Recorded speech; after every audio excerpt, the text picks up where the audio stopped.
September 8th and Moscow city is under attack. Boom. Bada boom! I truly told you so. Swoon! I really did tell you that this would happen, didn't I? An emergency evacuation of the business center is starting right now. Thousands of employees are fleeing their workplaces. Ukrainian ballistic missiles and Western rockets are striking the center of Moscow and St. Petersburg. Whoa, that was a hit. At this very moment, Moscow City is switching its employees to remote work. Only security and a couple of duty staff remain in the central VTB office. All this is happening against the backdrop of drone attacks and the threat of direct hits on the towers. American JASSM missiles and possibly Tomahawks will be heading for the Kremlin. Moscow City is under attack. An emergency evacuation of the business center is starting right now. Thousands of employees are being led out from their workplaces. Trump has authorized strikes on Moscow and St. Petersburg. Both Moscow and the Moscow region are being attacked by Ukrainian drones. Boom! Look. Bada boom!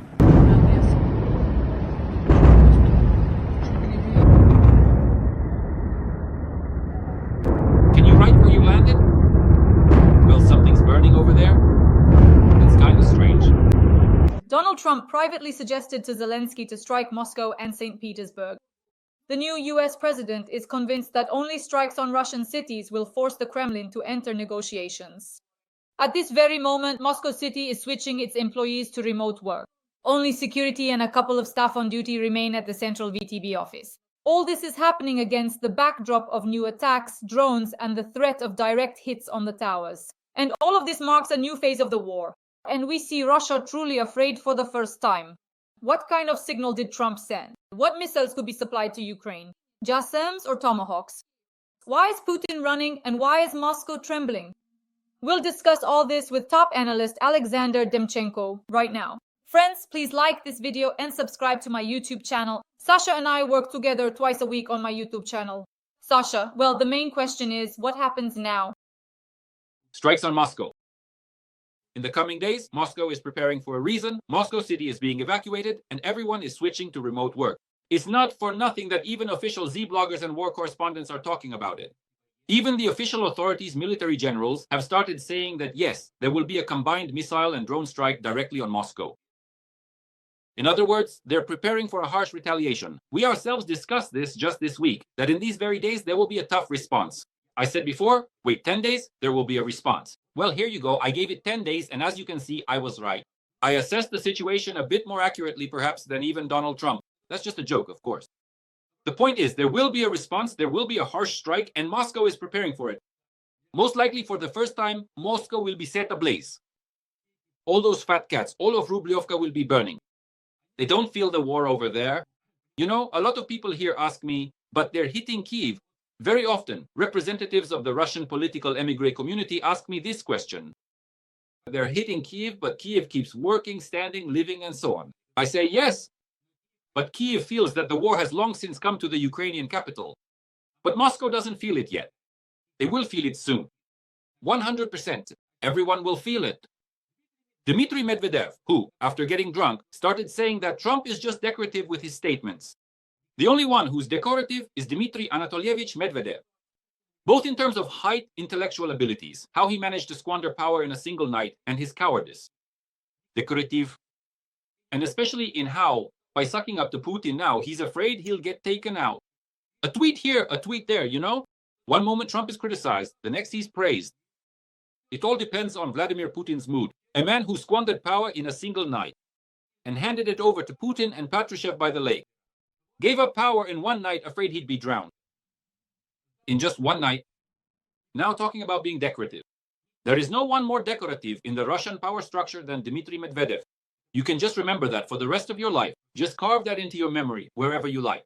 That's the first thing. Second, of course, the fact that they're now moving not just military enterprises to remote work, but also Moscow City. The elite office complex where Viktor Yanukovych's son has offices, where Demchenko has offices, where a huge number of Russian security officials, FSB officers have offices, where Bashar Assad and his family have an apartment. This suggests that most likely they are going to shoot things down, they want to shoot things down, and they don't care where they do it. Obviously, the goal is to prevent drones from hitting the Kremlin or any other important military targets, military facilities, like the General Staff on Frunzenskaya near Arbat. So what we have been talking about and predicting with you, Dasha, over the past weeks and months is starting to come true. Many thought we were some kind of crazy people making things up. No. Well, here you go. Now drones and missiles will be flying. It's not just Daria and I talking about this. People in Russia are saying this themselves. Gerasimov says it. The whole propaganda pack is shouting about it, drowning everything else out. Moscow will burn. That's what Trump is saying. Why aren't you striking Moscow? You said it correctly in the preview. Why aren't you striking Moscow? There's no weaponry. Give us weapons and we'll strike well. But then don't just hit Moscow. Hit St. Petersburg too. In other words, the Americans are raising the stakes. It's just that Putin went all in. And Adram thought, well, fine, but I have more trump cards. My very name translates as trump card. So why don't I play my own hand? And he did. Now he's considering sending supplies to Ukraine. Tomahawks. That's the weapon that pierced 2 nuclear facilities in Iran. Tomahawk. 30 Tomahawks? There are no longer 2 nuclear plants in Iran. So why do we assume there can't be several nuclear plants on Russian territory? After a Tomahawk strike. Now, if they send them to Ukraine, there will be air-to-air missiles, ballistic missiles heading there. And we're saying that most likely Donald Trump gave a signal, quite a public one, without any ambiguity, showing everything, demonstrating it to Vladimir Putin. Catastrophic strikes on Moscow will follow. And now there will be combined strikes, drones, missiles. They'll simply turn off the lights over Moscow. And they'll turn off the lights over Russia as well. And the lights will go out over Vladimir Putin's regime too. It's long overdue. And if even Trump is asking, why aren't you striking? That means the idea has probably already formed in his mind. A 100% solid idea. Why not do something to make things unpleasant for Vladimir Putin? Surely that's what they're betting on. So I expect a major fire in the center of Moscow in the near future. Absolutely everything will burn. And that's already inevitable. They brought this disaster upon themselves when they started the war. They brought this disaster into their own home when they chose Vladimir Putin once again, when they helped him dismantle the constitution, when they helped him orchestrate Bucha, Hostomel, Irpin, Trostianets, Mariupol, and the rest. They are the ones to blame for this. They brought this nightmare upon themselves. Now it won't just be hellish sanctions, now it will be hell on earth. Trump promised hell on earth for Iran. But as it turned out, it came to Vladimir Putin instead. Friends, let us know in the comments what you think about the potential transfer of Tomahawk missiles to Ukraine. That really would be an absolute game changer. Share your thoughts about the JASSMs, about the call, and about the phone conversation between Zelensky and Trump when Trump basically asked, why aren't you striking Moscow? Face. President Zelensky replied, we don't have the means. And now Trump is providing those means. Sasha, let me add a bit of a fly in the ointment to our barrel of honey. Many military analysts immediately wrote that Trump simply allowed Putin to seize the entire Donbas, to continue his military actions, his offensive, aggressive, terrorist operation. And only after that would he do something. In other words, there were some kind of agreements between Trump and Putin. Like, take what you need and then we'll impose sanctions. What do you think? Dasha, you see, that's not how it works. If there had been a backroom deal between Trump and Putin, the NATO Secretary General wouldn't have been in Washington. There wouldn't have been any negotiations between the Europeans and Trump. None of that would have happened. And no one would have given anything to Ukraine. A backroom deal is formed in a completely different way. First of all, the arms shipment has to arrive. Let me remind you, Trump gave Iran 60 days. On the 61st day, the Israelis launched a strike. For that strike to happen, everything had to be in place. That included the arrival of American carrier groups as well. American fighter jets had to approach, along with American reconnaissance planes, American intelligence data, and the intelligence services had to work to figure out who was where, how they were positioned, and in which bunker Ayatollah Khamenei was hiding. It's the same situation here. Stockpile weapons, accumulate systems, acquire anti-missile systems, and then carry out strikes, retaliatory strikes against. This is what Vladimir Putin will do. And yes, of course, Putin will strike. It's clear that he will try to advance in Donbas. These things are obvious even. But in 3.5 years of war, Putin has not managed to seize Donbas. And essentially, since 2014, he hasn't been able to take Donbas. That's the first point. The second, obviously, it's necessary to reach an agreement with India and China. Because right now, Trump is negotiating with both the Indians and the Chinese. And these negotiations are about tariffs. So here the issue is trade. Lavrov came to Beijing after visiting North Korea, as you know. Right now, Lavrov is in Beijing. And he is holding talks with Xi Jinping, and the Chinese side has said that it will support Russia even more. Well, fine, if they're going to offer more support, they'll get sanctions. But we're not talking about sanctions against Russia. We're talking about secondary sanctions. And the workshop itself, against China, against India, against the purchasing countries, against companies, legal entities that buy oil, gas, nuclear materials, electricity, coal from Russia, and so on down the list. That's what we're talking about. Secondary sanctions targeting the purchasing countries, the countries that allow the Russian oil fleet to sell everything under the sun and to operate freely, that even directly allow the transactions to take place. Some shady deals letting goods pass through this or that territory. Turkey, for example, Azerbaijan, Central Asia, even China, and so on down the list. That's exactly what we're talking about. We're talking about some countries from the European community as well. And which side do they officially ultimately take so that everyone can finally understand the game being played? And thirdly, listen, in September, the official procedure for adopting the federal state budget begins. We need to understand whether Vladimir Putin will go for something or not. What appropriations, what funds to allocate, what to allocate them for, how much to allocate to Ukraine for specific countermeasures against Putin. What will Putin do? We need to assess now the behavior of the Kremlin dictator, the Russian troops, and so on. What will happen next? They'll assess the situation and strike. There's simply no other way out of this situation. Vladimir Putin himself overturned this board. I think he deeply regrets it now. He's biting his nails, his elbows, he's biting everything he can. But the problem is, Dasha, that he's the one to blame for this whole story. He overdid it, he ruined everything, as the New York Times rightly put it. Now Putin is facing very difficult, catastrophic times. There's another reason as well, Dasha. Putin started purging his elite at the wrong time. He killed the Minister of Transport, Starovoy. He went after the Kemezov clan, who until recently was his friend. He started cracking down once again on the Shoigu clan, Patrushev, and so on. He began to go after them relentlessly. And these repressive measures are gaining more and more momentum. He started destroying his elite at the wrong time, because right now the elite should be united.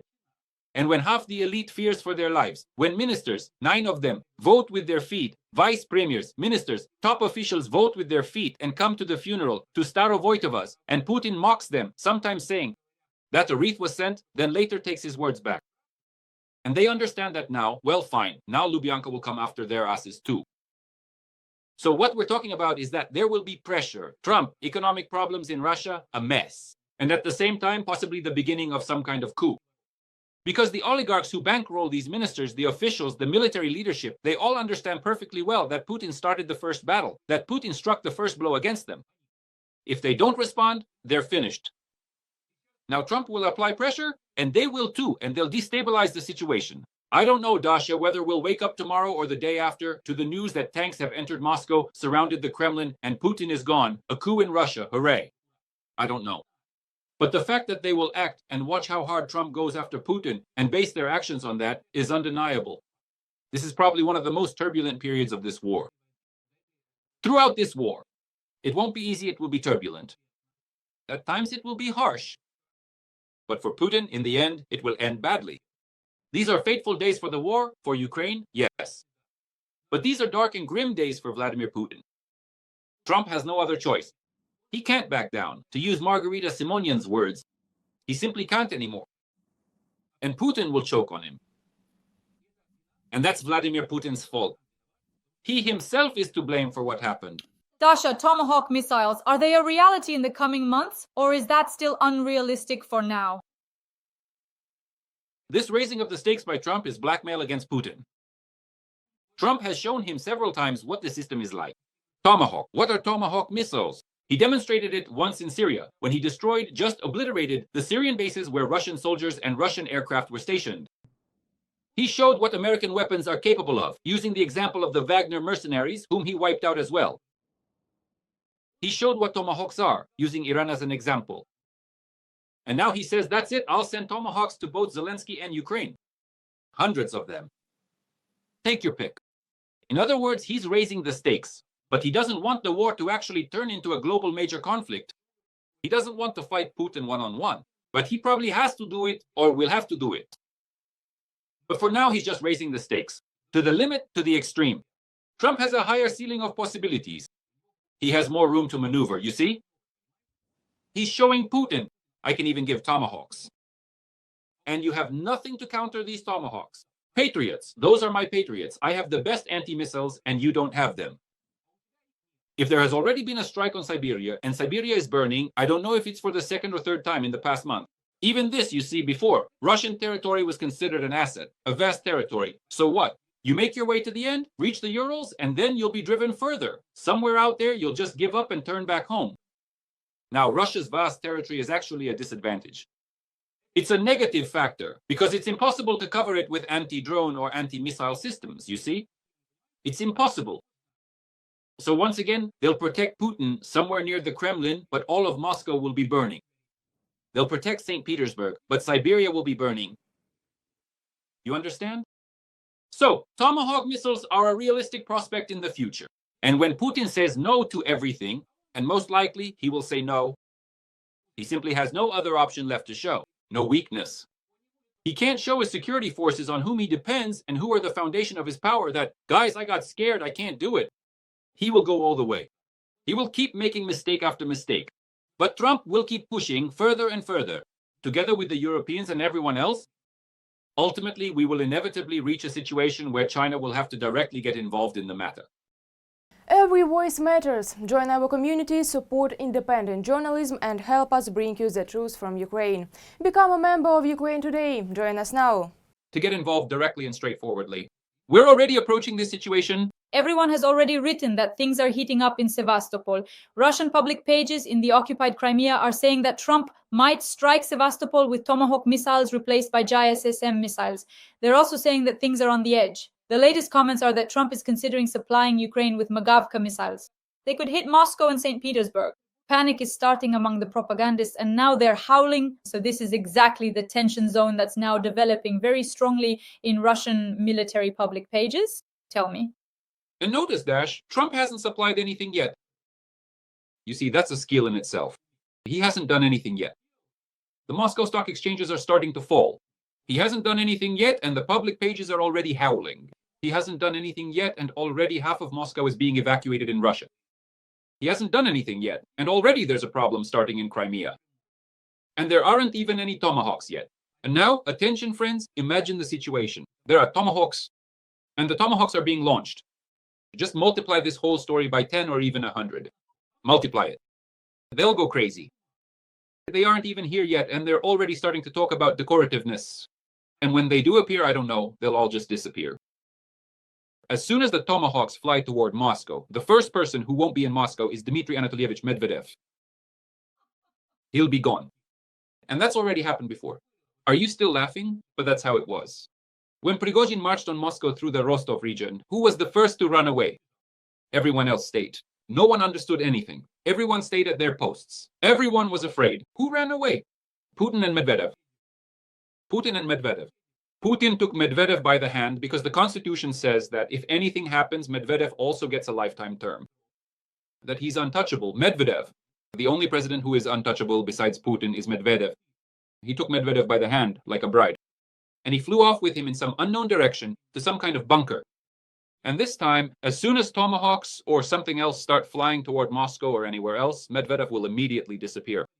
He'll be gone in an instant. Because everything about this Dmitry Medvedev is just for show.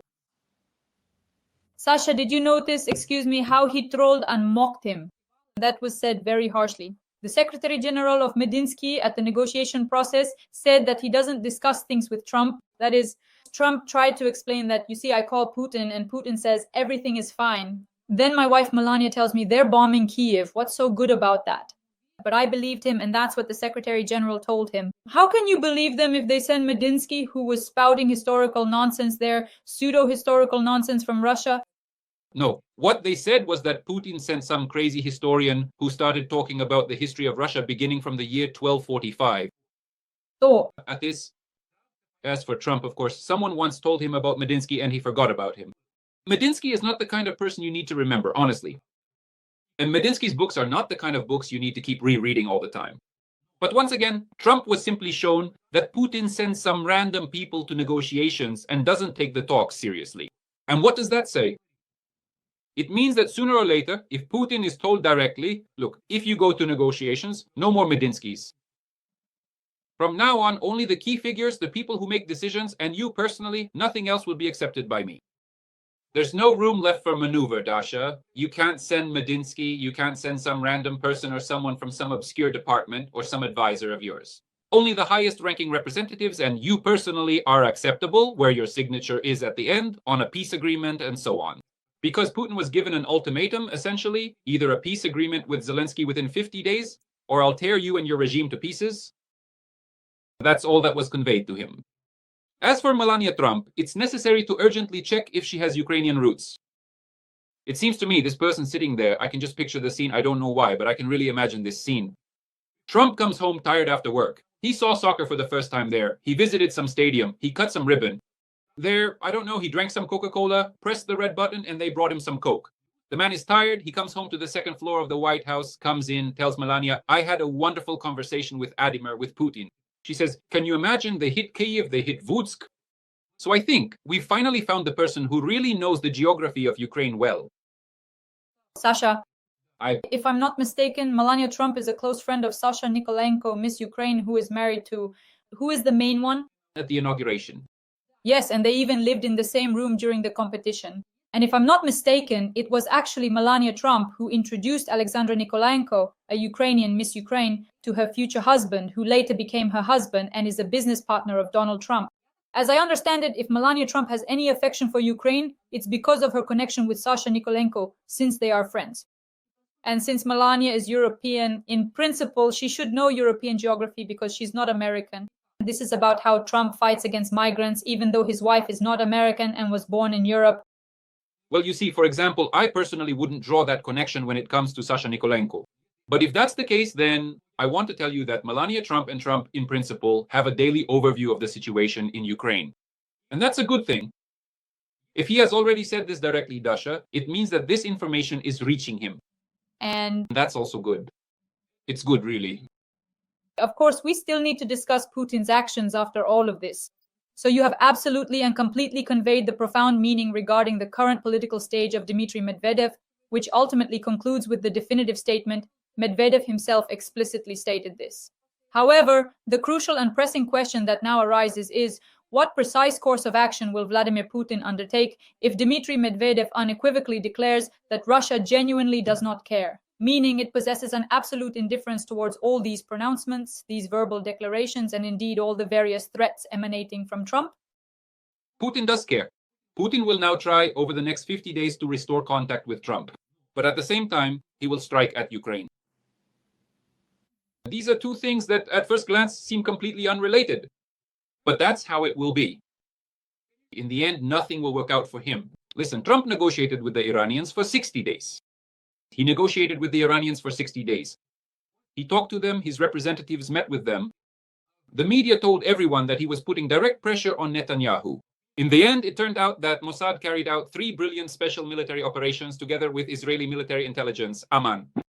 Then it turned out that Trump gathered troops and struck Iran. Putin may do whatever he wants. But weapons still went to Ukraine. And soon missiles will be heading for Russia, Moscow first and foremost. What is Vladimir Putin doing today? That's what's interesting. We're missing this. So what is Vladimir Putin doing today? Russia launches a drone that first flies into Ukrainian territory. Then it turns into Belarusian territory. It flies over Belarus and then returns back. From Belarusian territory, supposedly as if it were a Belarusian drone, it flies into Ukraine to strike Chernihiv or Kyiv from the north. So it's obvious that Vladimir Putin wanted to provoke this situation and do everything to detach Lukashenko from the Americans and Trump to break that connection. What does Lukashenko do? Attention. Lukashenko sends up a helicopter out of the blue and destroys the drone at the Belarusian-Ukrainian border. What does this tell us? This tells us that Vladimir Putin still wants to drag Lukashenko into this war, to do everything to neutralize Lukashenko, to gain full control over Belarus and send his army through Belarusian territory. to use Belarus as a staging ground either against the West or directly for Putin himself or directly against Ukraine from the north. But Dasha, what we're talking about is that Vladimir Putin has clearly realized that Lukashenko is backing out, that Lukashenko is trying to distance himself, that Lukashenko doesn't want to be tied together with Putin right now, that Lukashenko has started actively flirting with Trump, and that Lukashenko has been promised something, and promised something very tempting. And Lukashenko doesn't want to lose sight of that tempting offer. He really doesn't. But Putin very much wants Lukashenko to break away from Trump. Did you notice that one of the most important pieces of news that came from Trump, aside from the topic of Ukraine, during his speech in the Oval Office with Mark Rutte, with the Secretary General of the room, it was stated as follows, that the United States is directly influencing and was the party that reconciled, that began the process of reconciliation and drafting a peace treaty between Armenia and Azerbaijan.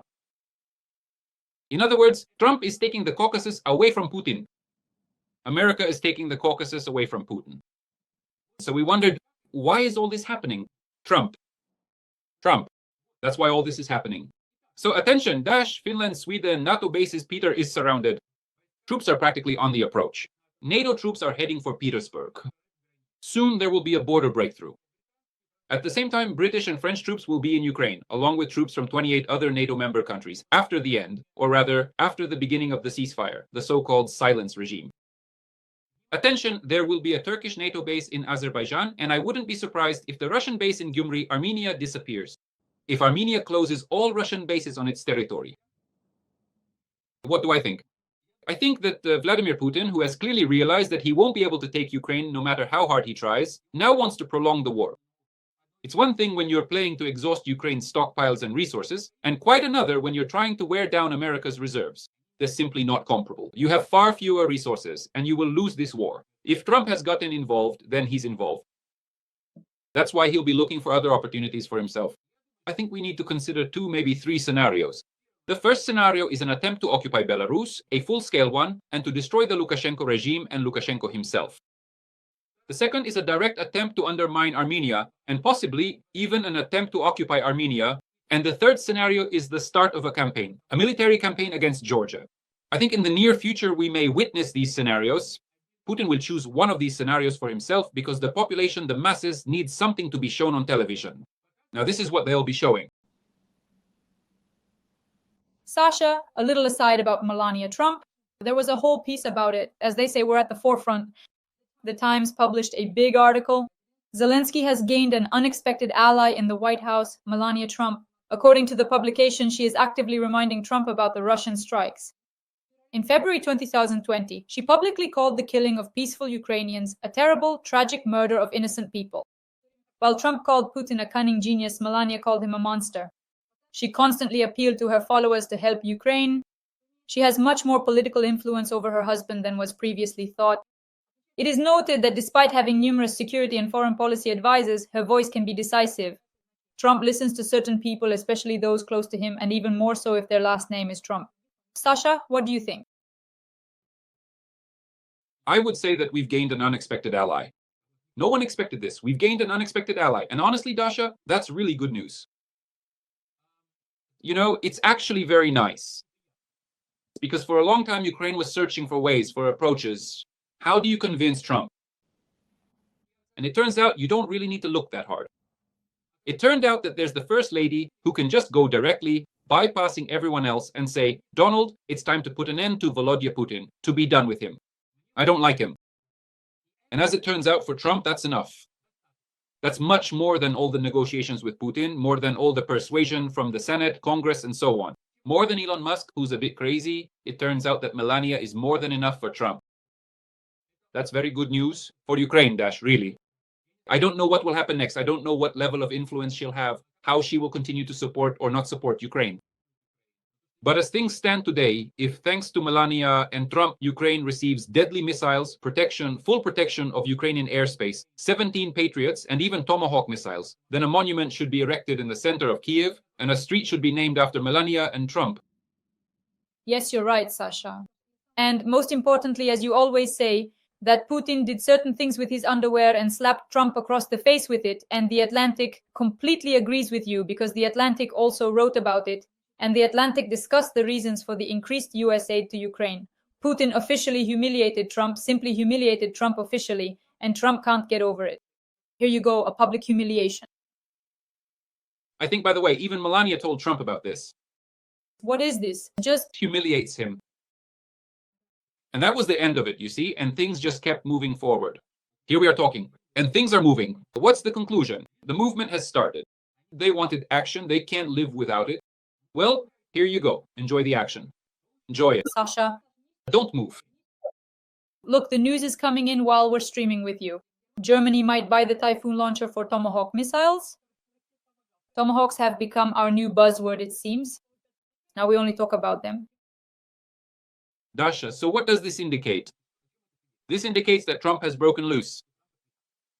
Now he's going to blackmail Putin every single day. Remember, Solovyov was recently shouting about 2 Poseidons that would drown America with a nuclear wave. Just the other day, Solovyov was shouting about this. America doesn't need any Solovyov.